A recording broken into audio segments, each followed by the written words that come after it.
The aroma of sizzling onions and spices filled the morning air. The bustling streets of Lagos come alive with the sounds of honking taxis, street vendors calling out their wares, and the hum of the city's daily rhythm. But it's the unmistakable scent from Ama's kitchen that captures the heart and stomachs of the locals. Ama's restaurant, a modest yet vibrant corner spot, has become a staple in the community. Every morning, a steady stream of customers, office workers, students, traders, and artisans line up, eager to taste the magic of Ama's cooking. Her jollof rice, bursting with spices, is rumored to be the best in Lagos, while her unripe plantain dish and cow food delicacy keep customers coming back for more. Ama's love for cooking started in her mother's kitchen. Growing up, she spent countless hours watching her mother prepare dishes with skill and grace. Her mother was meticulous, cleaning every corner of the kitchen, ensuring that every ingredient was handled with care. But Ama had a different philosophy. To her, it was all about the flavors, not the presentation. It's the taste that matters, she laughed, brushing off her mother's scolding for not cleaning as thoroughly as expected. Her journey from childhood cook to local culinary legend was not an easy one. When she was in her late 20s, Ama made the bold decision to turn her passion for cooking into a business. She used her savings to open a small restaurant in Lagos. It started humbly, with just a few tables, a limited menu, and only one assistant, Tola. But as the word spread about her exceptional cooking, Ama's kitchen grew, attracting more and more customers every day. Fast forward to her late 30s, Ama had become a local celebrity. The once modest restaurant was now a bustling hub where locals from all walk of life gathered to savor her dishes. Yet, despite her fame, Ama's cooking methods were unconventional.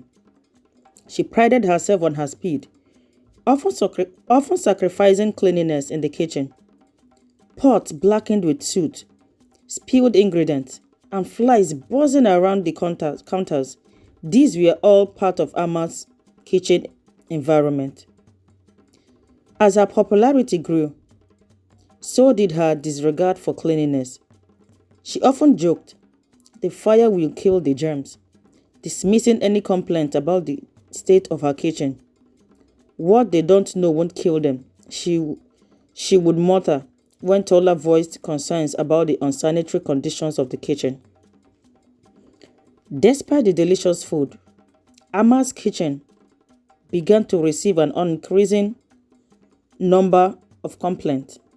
Customers reported stomach pains, diarrhea, and other mysterious ailments. Some chalked it up to the unpredictable Lagos weather or poor eating habits, while others quietly wondered if the food itself could be the cause. Ifoma, a young journalist in her mid-20s, had heard the rumors about Ama's food.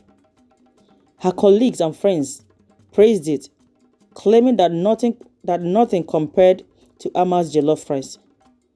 As someone who appreciated good food, Ifoma decided to visit Ama's kitchen early one morning before the rush began. She hoped to get a first-hand experience of what all the hype was about. By 6 a.m., Ifoma arrived at Ama's kitchen. The streets of Lagos were still and quiet, and the early morning sunlight cast a golden hue over the neighborhood. She stood outside for a while, waiting for the restaurant to open. But as time passed, her curiosity grew. She overheard strange noises coming from inside the kitchen, clattering pots, sizzling oil, and the hum of someone walking. Intrigued, Ifeoma waited a little longer. Unable to resist, Ifeoma slowly approached the door of the kitchen. She noticed a small crack in the door, where a faint yellow light and the unmistakable aroma of onions, pepper, wafted through. Hesitating for a moment, she peeped through the cracker. Her journalistic instincts kicked in. What she saw made her heart race.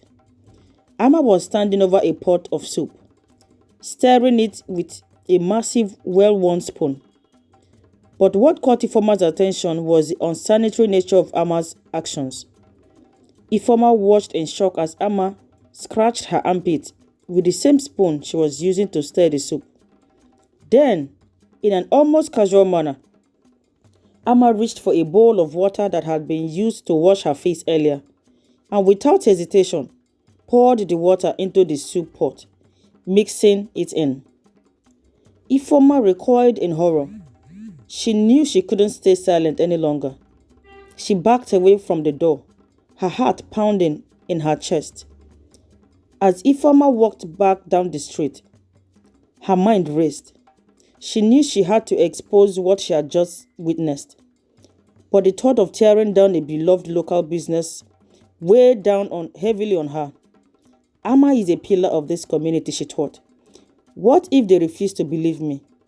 What if they attacked me instead? Still, Ifeoma couldn't ignore the truth. The public needed to know. She decided to return to Amma's kitchen over the next few days, documenting everything she saw. She captured photos and videos of Amma's unsanitary practices, using dirty water, handling food with unwashed hands, and reusing old, stained utensils. To strengthen her case, Ifeoma interviewed several customers who had experienced stomach issues after eating at Amma's kitchen, though many of them were reluctant to blame the food. After gathering all the evidence, Ifeoma sat down at her apartment, her hands trembling as she typed up the post for her blog. She included the photos and videos, knowing they were damning. She wrote, "This is not an attack on Amma's talent, but a call for accountability.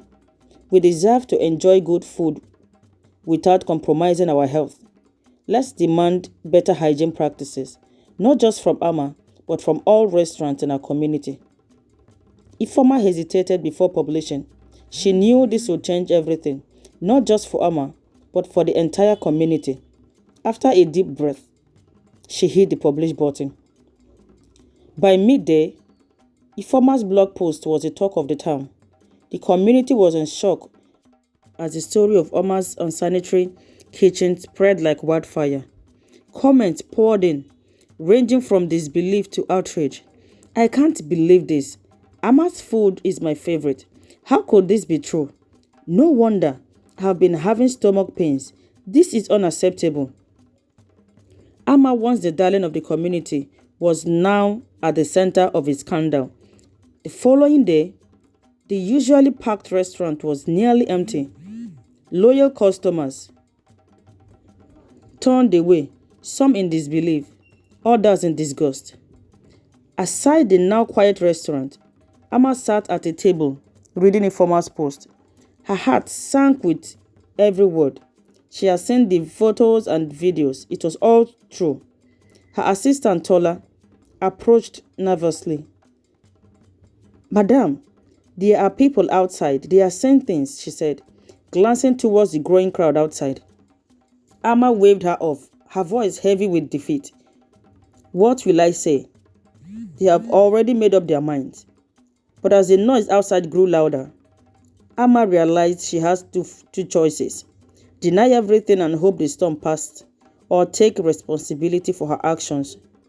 Though terrified, she knew the latter was the only way forward. Taking a deep breath, Amma stepped outside to face the crowd. "I know you all are angry," Amma began, her voice trembling. "You have every right to be. What Ifeoma has exposed is true. I never meant to harm anyone. I thought the taste of my food would make up for everything. I see now that I was wrong, and for that, I am deeply sorry." Her words, her words hung in the air. Some in the crowd softened, moved by her apology. At least she's admitting it, one woman said. But others were less forgiving. Sorry doesn't fit the damage you have done, a man shouted angrily. Amma nodded, accepting the criticism. You are right, she said. I can't undo the harm, but I promise to do better. I will shut down this restaurant and work on improving myself. When I come back, if I come back, it will be with a clean kitchen and a clean conscience. With that, she turned and walked back inside, leaving the crowd to disperse. In the days that followed, Amma's kitchen remained closed. The once vibrant restaurant became a ghost town. The scandal left a lasting impact on the society, sparking conversations about food hygiene and accountability. Local health inspectors began visiting other food vendors, and several were shut down for violating hygiene standards. Informers exposed had not only exposed Amma's unsanitary practices, but also made the community reflect on their own complicity in supporting a business that had disregarded basic hygiene. Amma, meanwhile, sat alone in her apartment, reflecting on her decisions and the wreck of her reputation. Alright guys, this is the end of the story. I hope you enjoyed it.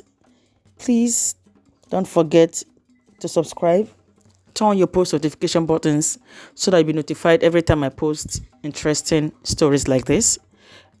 Click on the like button to give this video a thumbs up. Please share this video with your friends and your family. Let me know what your thoughts are down in the comment section. Bye for now, and I'll see you in my next video.